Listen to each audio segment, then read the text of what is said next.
Welcome everyone. Thank you for joining us today. We are so excited to kick off our ICAP webinar series, and this is the first of 4.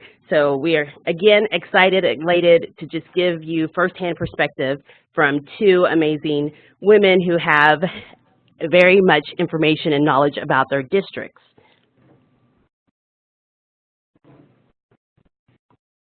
I am Chelsea Hunt, Career Pathway Strategy Lead for New Skills for Youth at OSDE. Again, as I mentioned, we have 2 special guests joining us today, Amy Fitchner, Assistant Superintendent for Owasso Public Schools, and Brooke Hyde, Middle School ICAP Director and Administrator for Carnegie Public Schools. We are excited to share their firsthand perspective and best practices on processes taken to implement ICAP school-wide from 2 districts actively participating in the ICAP pilot study. Today, we will provide a brief overview of individual career academic planning, hear from our 2 guest presenters, learn some support and resources available in the ICAP process, and we will conclude with a Q&A session from our panelists. This webinar is being recorded and will be archived and available on the OSDE New Skills for Youth webpage for those who couldn't join us today. We will also be sharing the PowerPoint, and we will conclude with a Q&A session. And if you have any questions, as Gary mentioned earlier, there is a chat box in the left right-hand corner. If you will please type it there, and at the end of this presentation, we will answer as we are available. What is ICAP? ICAP is an acronym for Individual Career Academic Plan. ICAP is an intentional, multi-year process that helps guide students through their exploration of career, academic, and post-secondary opportunities. ICAP's foundation begins with the family and student involvement in the process and support from educators. When students have an ICAP foundation, they begin to develop awareness, knowledge, and skills to create their own meaningful pathways to be career and college ready. The purpose of the ICAP process is to help students consider a future and to put an intentional plan in place that guides them as they create their individual career pathway to success. We currently have 28 districts and 59 school sites participating in the ICAP pilot study. If your district is not currently participating, then we welcome you to join and share your best practices within this exciting pilot study. Now, it is my pleasure to introduce our first panelist, Amy Fitchner, Assistant Superintendent for Owasso Public Schools. Thank you so much. It's a privilege to be here today. Owasso, when we began as a pilot school district, our intention was not only to be a part of the pilot, but also to be learners.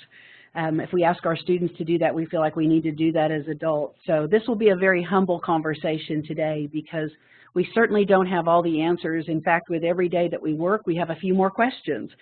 And so what I'd like to do is authentically begin with where we began. We gathered a team of people in our school district, and we talked about, first of all, what is our current reality? So how is the Owasso School District implementing ICAP? We gathered together, we sat in a room, and we said, what is the current reality in our district? What do we do in the counseling office? What do we do in the classrooms? What do we do in our conversations with students? Who are our partners? What do we have in place? And really, we looked at this from 2 perspectives. The most important one was from the perspective of the student.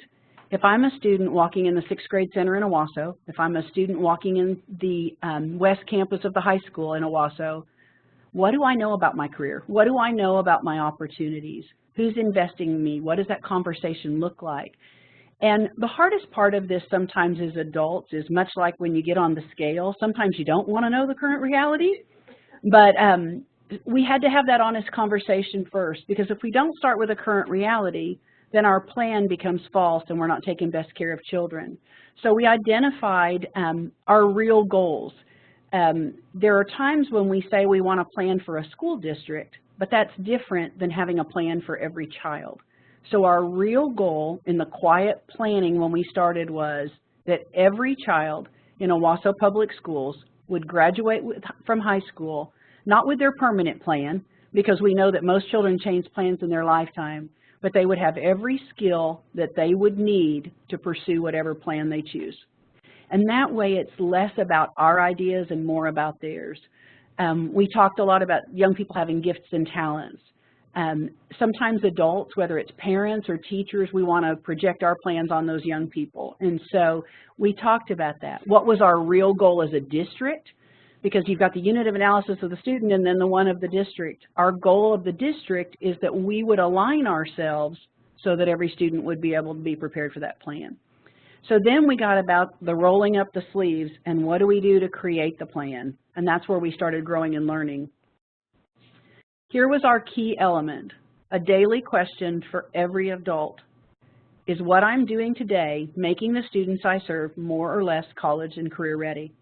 And the reason we did this as a key question is because if I'm a bus driver who is cordial with a student who gets on the bus, that's an office skill. That's a workforce skill. If I am an adult who asks the child to be independent or creates codependency on me as the teacher, that's a college and career ready skill. So we really had to get all the way down to the weeds of, are we teacher-centric? Are we, the kids exist for the teacher, or do the teachers exist for the students? So in full disclosure, this spawned a lot of conversations. In the back of my mind as a leader, I'm thinking we've got to get a plan, we've got to have a paper, we've got to have a survey, we've got to do this. And I think if we're honest as leaders, we have those two things that go on all the time. We have the accreditation officer is coming and we've got to have all that checked, but we want a great education for children.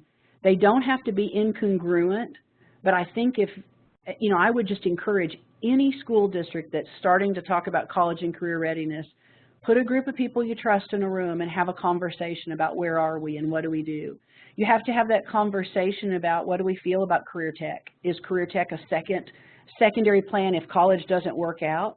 We believe career tech meets or exceeds a plan for a child in college if that's a best fit for that child.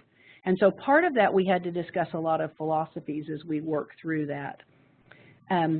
Key areas we're addressing, our course guide. In 6th through 12th grade, as in every school district, we have certain courses we offer kiddos. And I'm old enough, well over 50, that there's some courses sometimes grown-ups like to teach and they love them, but their time may have passed.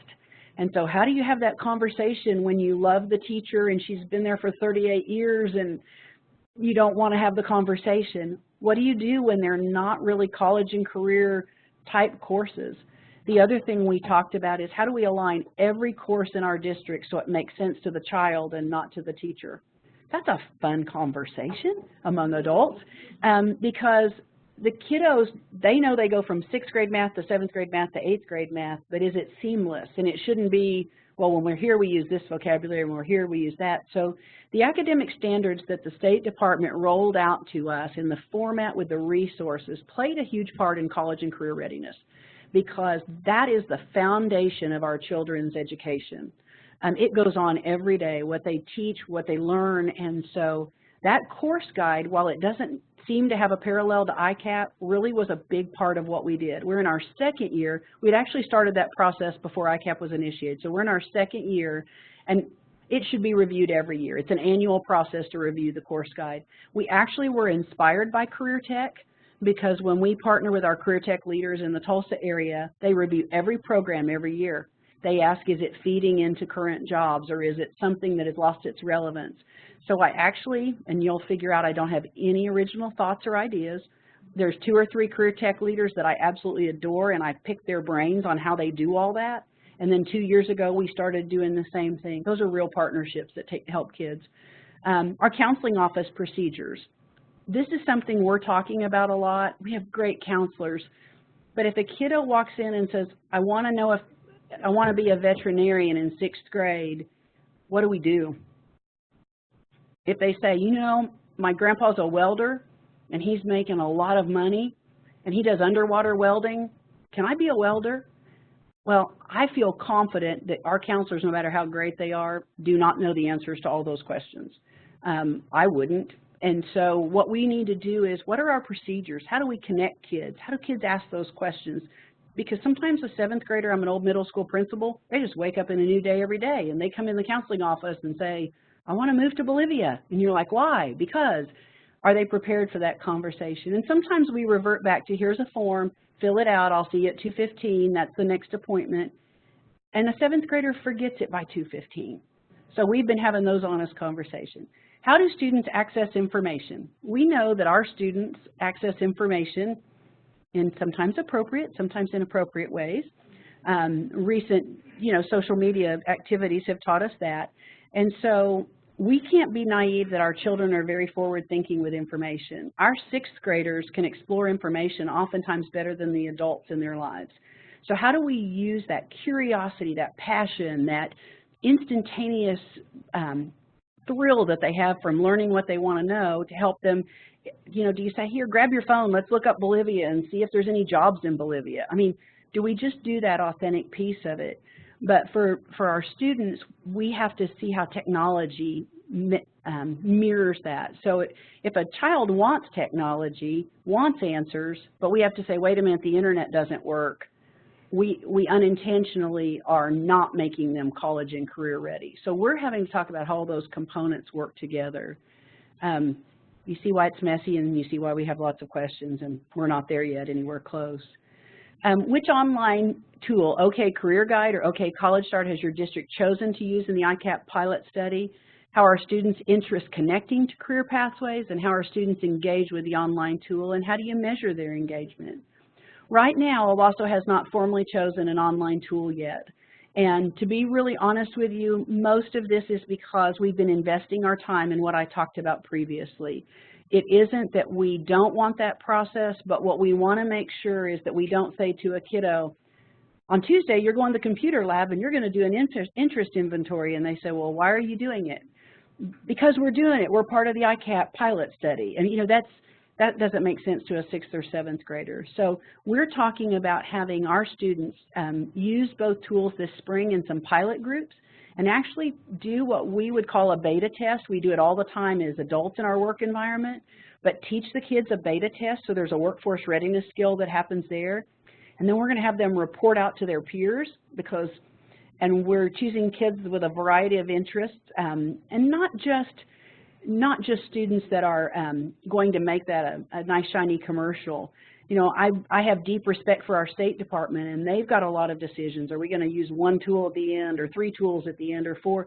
They're working through things just like we are. So we just want to be wise with our time and resources. How is the Owasso School District building students' employability skills, soft skills? I have to brag for just a moment. I'm getting ready to finish my 3rd year in Owasso. I have never entered a school building where a child that was entering the door at the same time has not held the door for me, not once. I don't know how long I can keep up that record, but I hope the poor kiddo that breaks the record, bless his heart, I won't do anything.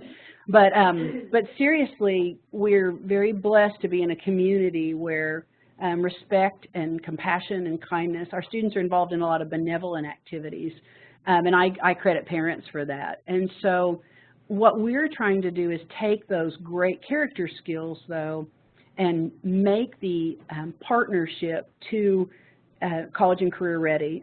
I had the privilege of working with our Peoria campus of the Tulsa Technology Center. Mr. Randy Craven is the director there, and this is his 3rd year where he's done what he calls a professional development day. And the students there, and Owasso students are there, so they don't have to just learn in Owasso.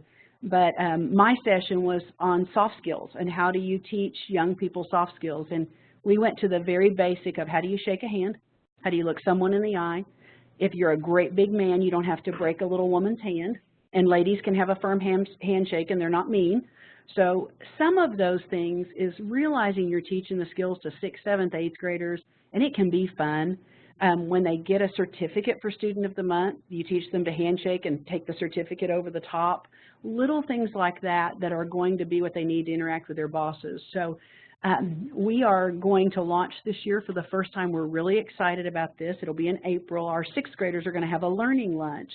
And really it's going to be like a chamber banquet on a much lower budget probably.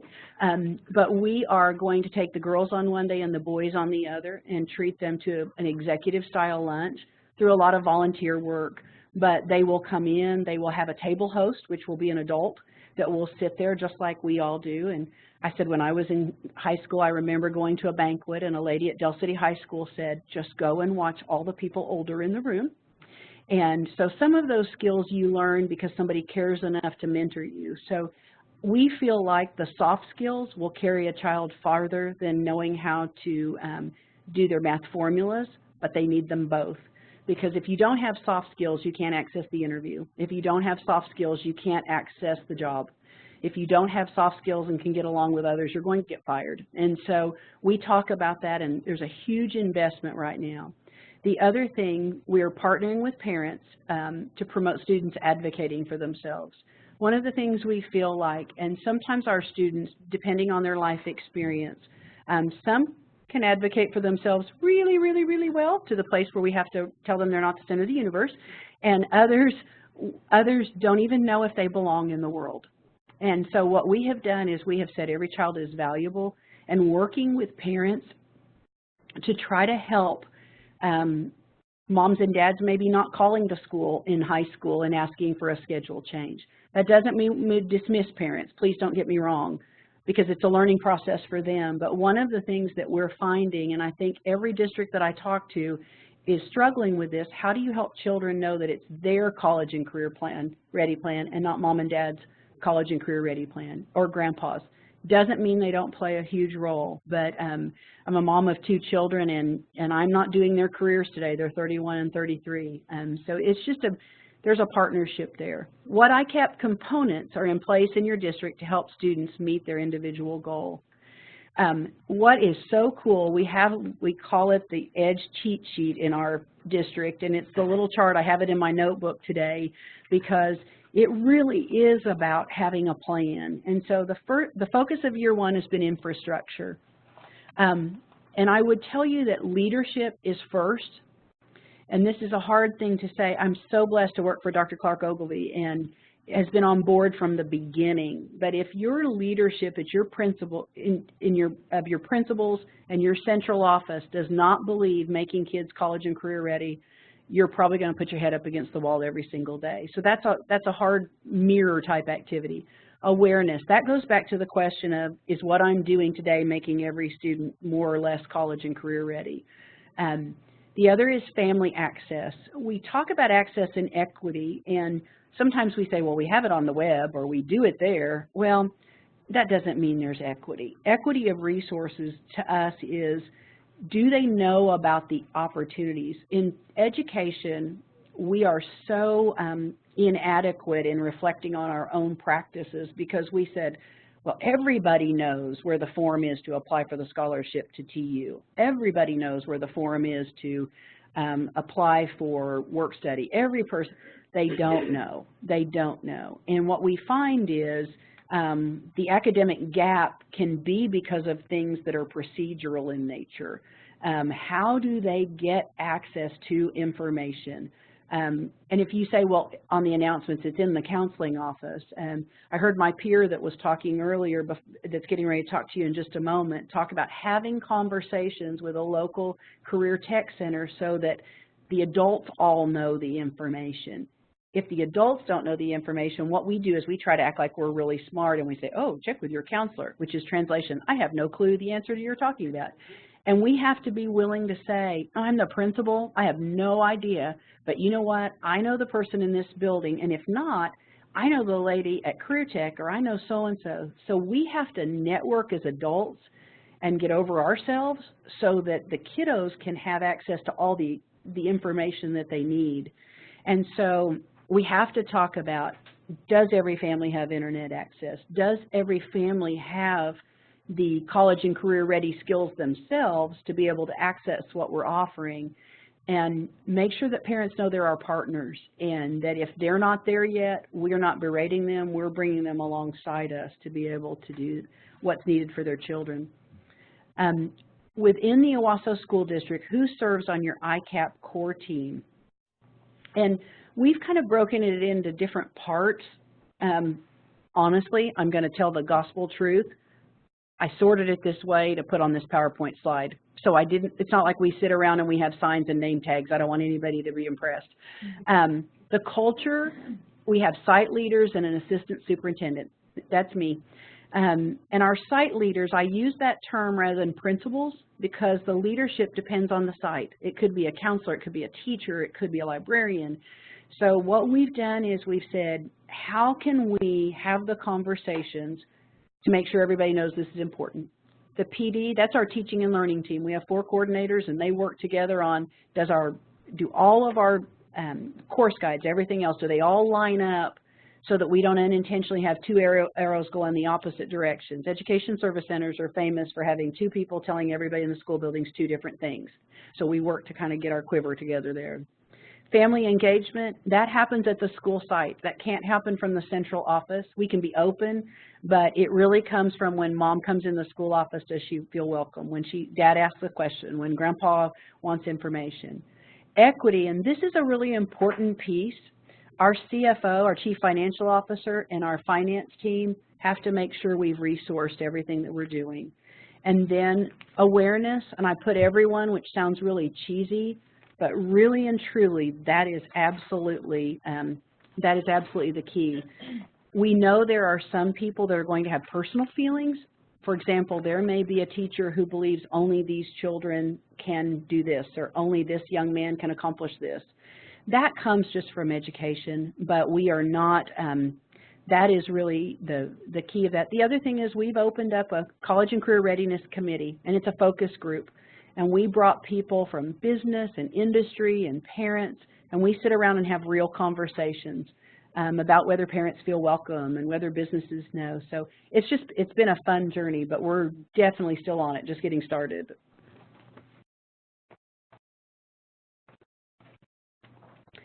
Now it's my pleasure to introduce our second panelist, Brooke Hyde, ICAP Middle School Director and Administrator for Carnegie Public Schools. Thank you, and I am also excited to be here today.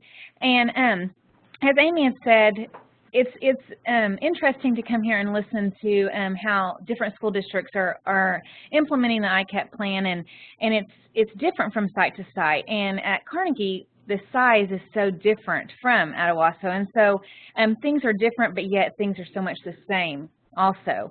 And starting out here, how is the Carnegie School District implementing the ICAP?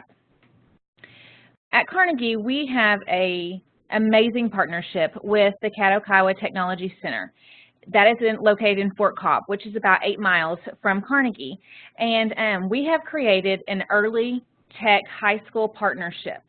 It's a unique partnership, and it offers 7th, 8th, and 9th grade students the option of taking an online technology center course at their home high school, and they can discover and investigate career options and pathways.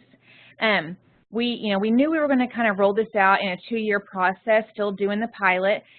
This year we chose to offer it to our 7th and 8th graders in the Career Discovery. In this Career Discovery, currently this year, our 7th and 8th grade students are the ones that are currently taking that this year. And these 7th and 8th grade students, they are exposed to all 16 career clusters that are offered through the Technology Center. They, as you can see through here, they're understanding the steps needed to achieve the career goal, what courses are required in high school that they have to take before they can even, start making those steps towards that career goal. Will you need to attend college? What types of a degree will they need to have? What job skills and qualities will they need to have? Job searching, and how do they even apply for that job? Is that job located locally? Is it something that they have to do in another state? And then again, interviewing for the job. Next year, the goal will be to continue to have that career discovery for 7th and 8th graders. We will also have the career investigation offered for 8th and 9th graders. So the career discovery will be for the 7th graders. The 6th graders now, they're moving up for 7th graders. And then the 8th graders that didn't take it as a 7th grader. And then so next year, the career investigation will be going. We would hope to reach those 9th graders that didn't take it as an 8th grader. And then again, those 8th graders that didn't take it as a 7th grader. At this point, they will choose 2 of the career clusters that they that maybe they thought would be most interesting to them. They don't have to narrow it down to one. Maybe they really, there's 4 that I really may be interested in. Okay, well, let's choose 2 right now, and we can work around those. Maybe you see right off the bat, oh, I don't like this one. Okay, well, we'll switch that out later. But they choose 2 career clusters or pathways in the Career Tech program. And they take 2 60-hour courses to investigate these occupations related to those 2 pathways. They're going to design a program of study with an intentional sequence of courses. And this is where, I'll get to this again later in a different slide, but this is one of the things that we did when designing our program with the Career Tech is we looked at the Career Tech's plan of study along with the courses that we offered in our high school to see what courses align together and what courses are the students going to need to take that they can take on our campus that would go into each pathway, each career cluster. And then again, they are going to start, in this career investigation, they start to chart their progress to prepare for their college and or their career and their life. I think a lot of people had a hard time with this in the beginning of understanding why we were trying to encourage all of our kids to just do the Career Tech. They had that in their mind that we were just trying to, guide them towards the Career Tech, and that's not the purpose at all. We're just trying to get them to see that there's so many different options, and the Career Tech could even give them an early start, give them a little bit of an advantage of their college life. And the next slide there is which online tool, OK Career Guide or OK College Start, has your district chosen to use in the ICAP pilot study? How are students' interests connecting to career pathways? And how are students engaging with their online tool? How do you measure their engagement? We have chosen to use OK Career Guide as our online tool. We were already kind of using that beforehand, and so that's just kind of what we've stuck with. They were using that also at the Career Tech. Schoology is the program that we are using in our Business Foundations class. That's our ICAP class for our 7th and 8th graders right now. That is the program, the Career Tech, the lady at the Career Tech that is designing our program, that is the program that she puts all of their assignments into. Everything is done online. We have a facilitator at Carnegie that she, is their teacher in the classroom that helps them and assists them. The two teachers work hand in hand together. And actually, the curriculum is pretty intense. At first the kids, thought, why are you guys complaining about this? But it also works on those soft skills because they have to a lot of typing as far as answering in complete sentences. Really, what did you like about this career? What interests you about this career and why? Or if it didn't, tell me why. Why did you not like it? And so it also was getting in a lot of those grammar, the English skills as well. Also currently in Carnegie, we have 100% of all of our 7th and 8th grade ICAP students, 100% of the 10th graders. They complete an interest inventory and they research their top 3 career pathways using the OK Career Guide. That's just something we did in the beginning. We had them all complete the interest inventory, even if those students were not in the ICAP this year. Before 2018-19 pre-enrollment, students in the 7th through 11th grades, they will create an account with OK Career Guide. They will take the interest inventory and they will find their top 3 career interests. These students will then use these career pathways to guide their future enrollment process. And we were talking about this before the session began, but something that we expect to see, and it's almost a red flag if we don't see it, is that we expect these to change. As they go through these and as they're investigating and discovering and going through each one of these careers, we expect to see these change. We expect to see their interests change. They may think, I want to go in and I want to be a nurse, or I want to be a pediatrician, a neonatal nurse, whatever. As they're going through it, they may discover, no, I can't handle that. I don't want to do that. That's just some things that we go back to that middle school, and me being in middle school at this point in time, I've realized how much they change from day to day, sometimes hour to hour. So we definitely expect them to see those interests changing some. How is the Carnegie School District building students' employability skills, their soft skills? We came together and I think we all agreed that this is an area that we need to improve on. It really did open our eyes of what could we do better even in just every classroom. Of course, in our ICAP classroom, at the very beginning, our kids, we really worked on just team building. We were doing team building exercises and activities, trust activities, doing a lot of getting them comfortable even standing up and talking and giving just a short presentation in front of their peers, that looking in the eyes, making eye contact. And so that's one thing that we did realize, and we've got to start having our teachers, even in the science classrooms, even in, you know, the other history classrooms, working on those team building activities in all of our courses. We have 100% of our 6th grade students that are enrolled in an Overcoming Obstacles class this year. And it's kind of one of those classes that we needed an elective and we added it, and we did not realize how beneficial this class was. I've gone into the classroom, and yes, they're talking about life skills, and I've walked in, they're talking about things like washing clothes and things like that, but I've walked in there and it's our football coach that teaches this, and he has them standing in front of each other and looking in the eye and shaking each other's hands and things, you know, just saying please, saying thank you, saying no thank you, you know, just things like that instead of just saying yeah, no. You know, I mean, they use things like that so much when they communicate with each other that they really needed this, and this course has been very, very, very beneficial to our 6th grade students. That's also such a crucial year for those 6th graders as they are transitioning to middle school. I mean, it is, those 6th graders are a breed of their own, that's for sure. And so this course has been amazing. It's also, it's a free curriculum online. So you can print it if you want to have. I think that online you can pay if you want the books printed nice and neat for you, but you don't have to have that. And we just printed them and put them in a 3-ring binder. But it's an amazing course there. And then of course it also deals with overcoming obstacles appropriately, how to handle it. You know, not dealing with the fighting, not dealing with the social media. We deal with that a lot. Again, at our school, we also work with him. I know this is kind of a thing for grade expectations, and you see that a little bit in a lot in the elementary, not so much as the older kids, but just we try to have our teachers remember to tell their students, answer me in a complete sentence. Start over, let's try that again, answer in a complete sentence. And then again, we really are trying to encourage them when they have an issue. All right, let's sit down and talk about it, and let's see if we all, I'm so sorry.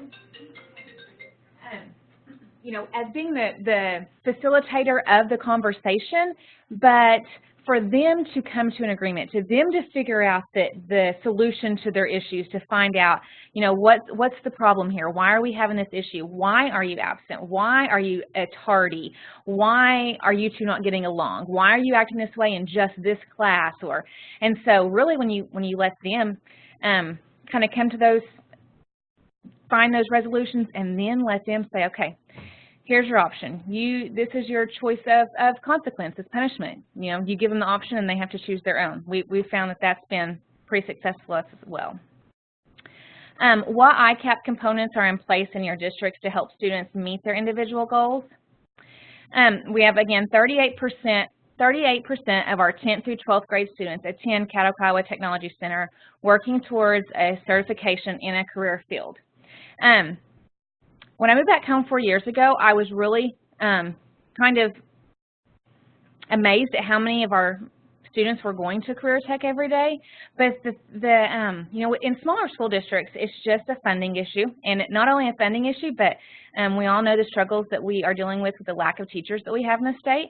And so it's just some of the courses were dwindling and dwindling, and then to have the career tech that was providing these courses that were there for us, our students, we were, you know, they were getting such a disadvantage by not letting them go or not encouraging them to go. And so I mean, like I said earlier, the partnership that we have with the career tech is just amazing, and the things that our students are able to participate in over there. Again, we have 40% of our 7th and 8th grade students that are currently enrolled in the Business Foundations class, which is what we call our ICAP class. It's the Career Exposure Curriculum. It's provided and it's created by the Caddo Kiowa Technology Center.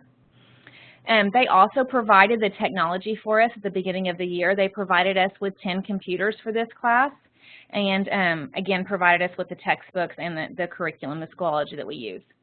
And then we have 100% of our 7th and 8th grade students.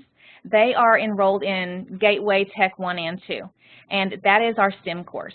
And so we require all of our 7th and 8th graders to take that, and our STEM program, our Gateway program is phenomenal. Tech program, you know, the students that when I taught in the classroom, and I taught in 5th grade, and then I came up to the middle school this year, and I would see that they were going to competitions and giving speeches and dressing up and wearing, you know, their nice suit, and the guys were in their ties, and you know, they were going and giving all these speeches or explaining their robots or doing all these things. That kid in that 5th grade class would barely speak to me, let alone get up in front of a group of people and give a presentation. And so our teacher that is over this program does a phenomenal job. And so that is not an option that, like I said, every 7th and 8th grade kid, that is an elected, that is not elected, that is a required course, I'm sorry, that they take. Within your district, who serves on your ICAP core team? Again, I added our names here. This is just who all is involved in it. Our counselor, she is our 6th through 12th grade counselor. Myself, Mr. Bat, is our superintendent. Actually, last year, our high school principal, he left after last year, but him and Mr. Bat were working on this last year. Their wheels were turning with the Career Tech, putting this in place before I came on board. And then our parents, we have a high school parent and middle school parent, and we kind of planned it this way where our parents are also employees of our school. They're both at the elementary, but they have, Hope has a middle school kid and Tammy has a high school daughter, so that we had availability to them, but also, you know, that they weren't in the buildings, but they had an opinion about an input too as well. And then these are our business representatives from the Career Tech, the 4 that really help us out. So Nora White is the lady that is over the ICAP program. She develops the program, she does all of that. And then last, I just included some pictures of some of the things that our students have done in our ICAP program. At the beginning of the year, the first thing our kids were able to do was the culinary arts. They came to us, to our kids at the school. They come to our classroom, and they do everything, and then it's almost kind of like the field trip, if you will. And they actually get to go see what that department looks like at Caddo Kiowa, to see if they may be interested in that. And so these are our students over there getting to get hands-on in the culinary arts department.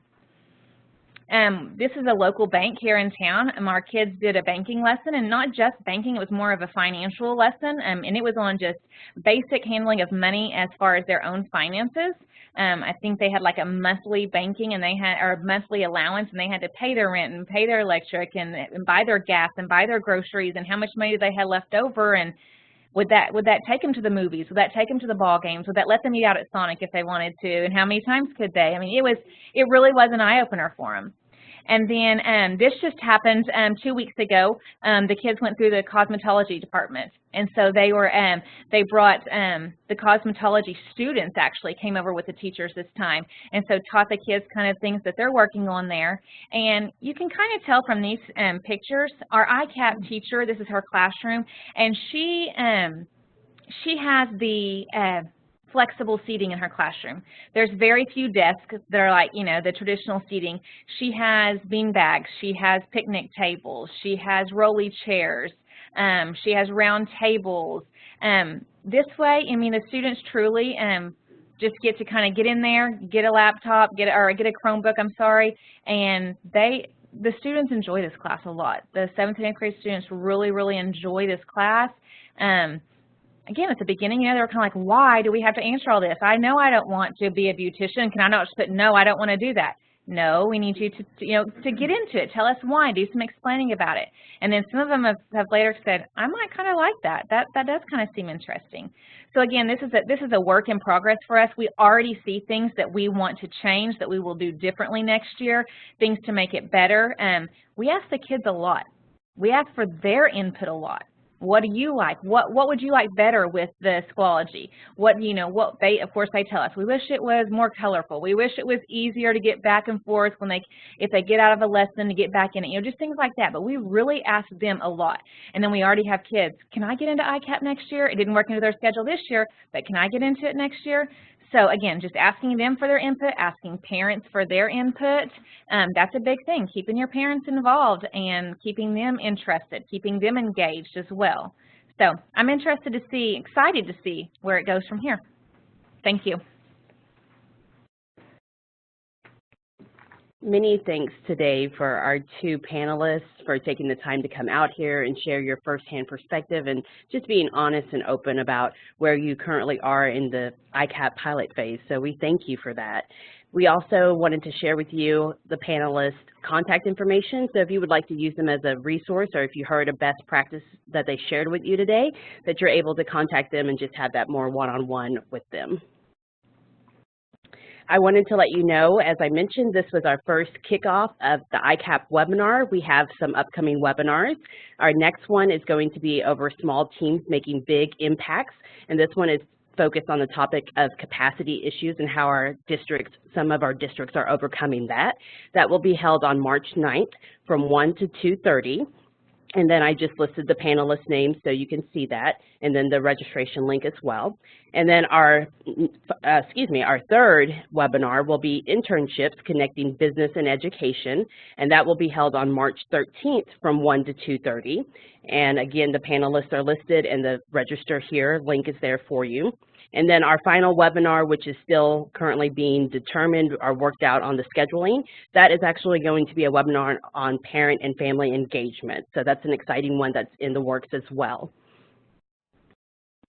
And also, I forgot to mention, for the March 9th one, that was a rescheduled webinar from February 22nd. So if you already registered for that, you are still signed up. So don't worry about re-registering. We have you on the list.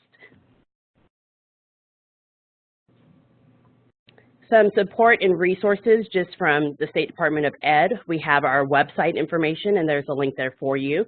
If you are not signed up on our College and Career Readiness newsletter, this is where you find that information about those upcoming webinars that we're hosting today and just anything that's coming down the pipeline related to ICAP. And of course, if your district is not currently participating in the ICAP pilot study, we have a link there for you so you can find the sign-up form to become a part of this, like I said, just really exciting process to get you prepared for the 2019-2020 year. We also have a career advising toolkit that is being in the works in the process, and more exciting news on that to tell you later on. And then an online community platform, which more exciting news on that as well.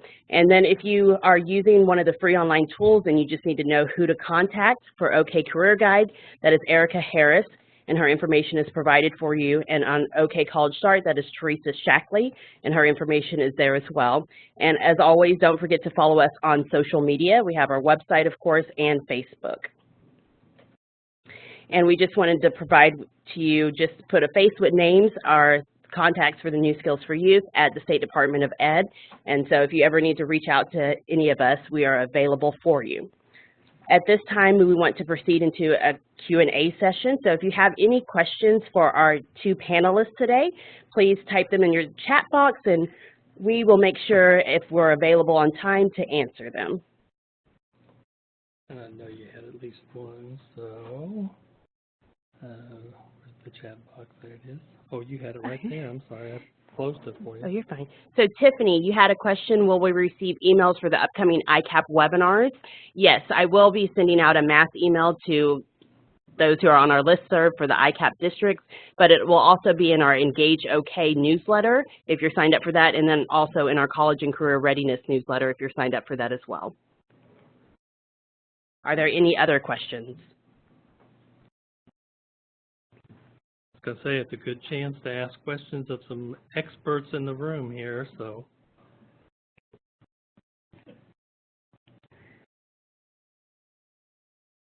They're quiet.